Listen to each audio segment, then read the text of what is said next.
guys, shawarma day ni Mommy Chef. Sagawa ko ngayon guys ng homemade shawarma. Ako na rin yung gumawa ng pita. So, ayan.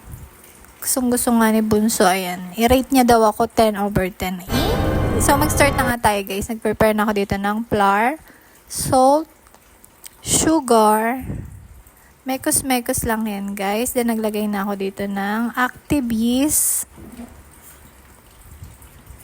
And then, water. Konting water lang para makuha ko yung consistency nung dough. Ganyan. Ninid ko siya. Tapos, ganyan na yung itsura niya guys. Tapos, nalagay ko siya sa pan. Nag-grease ako ng oil para hindi dumikit. Then, iniban ko siya ng 1 hour. Then, after 1 hour, yan, nag-rise na nga yung dough. Then, ninid ko siya ng ilang minuto ulit. And then, kinat ko siya. Gumamit ako ng rolling pin dito para masukat ko yung bilog na size na gusto ko para sa pita. Ayan, gumamit lang ako dito ng bowl. Ayan, bilog na siya. So, dito sa pan, ininit ko lang siya, yung dough na ginawa ko. Ayan yung mga ginawa ko. So, plinip ko lang siya, guys. Ito mga gulay, hiwain ko na.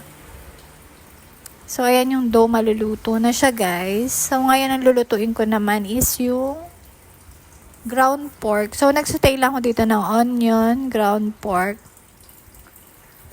So, naglagay lang ako dito ng soy sauce at saka ng pepper at konting sugar. Okay na ako dun. Pero kung may gusto kayong i-add pa, okay lang naman guys. Pero ako goods na ako dito. So, hintayin ko lang siyang maluto. Madali lang naman maluto ang ground pork. So, ayan, naglagay nga ako dyan ng konting sugar para mabalance lang. Tapos, net aside ko na yun. Para naman sa java rice, madali ang java rice. Gumamit ako dito ng annatto seeds. Ayan. Nagkulay na siya. So, niremove ko yung annatto seeds. Nilagay ko na yung rice. Ganun lang ko simple, guys. Pero kung gusto mo ng talagang java rice, maglalagay ka ng turmeric powder. Ganun yata. Pero madalian ito pang benta. Pwede to. So, sa yogurt sauce naman, mayo lang. At saka yung Greek yogurt. Ayan, mix-mix lang. Goods na rin ako dito. Pero kung may gusto akong add na spices, it's up to you. So, ayan na nga.